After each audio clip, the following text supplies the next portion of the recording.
که غواړې چې زما ژوند دې د سکون او د آرام شي او زه د دې ټینشنونو او فکرونو نه خلاص شم، نو په ژوند کې صرف په 3 خبرو عمل وکئ. او دا تاسو ته زه ذمهواري در کوم چې کله هم تاسو په دې 3 خبرو عمل وکئ، ستاسو ژوند به د راحت او د آرام شي، تاسو به د دې ټینشنونو او مشکلاتو نه خلاص شئ. اولنې په هغه کارونو کې دا کار دی چې د الله د طرف نه په موږ باندې کومې ذمهوارۍ دي، هغه ذمهوارۍ موږ په ځای راوړو او هغه ذمهوارۍ موږ پوره کړو. مثلا د الله بندګي ده، عبادات دي، مونځ په وخت باندې کوو، دارنګې زکات ورکوو، روژه نیسو، حج کوو، هره ذمهوارۍ چې موږ د الله د طرف نه موږ ته مخامخ کېږي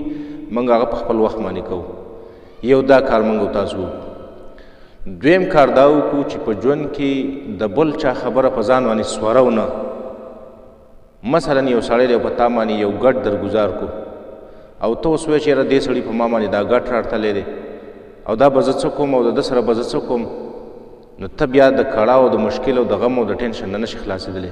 ته په دغه وخت کې دا سوچ وکړه چې دې سړي په ما باندې دا ګټ راواړتاو، د دې ګټ نه دا دی زه ځان راوباسم، ځان مې ترې ویستو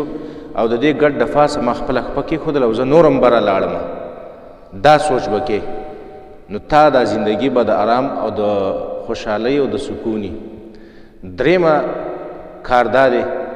چې که په دنیا کې دا ټول کائنات ستا دشمنان جوړ شي او دا ټول مخلوق ستا دشمنان جوړ شي، بیا هم ته د هغوی د خیرخواهي سوچ او فکر کوه. په زړه کې د انتقام جذبه مه ساته،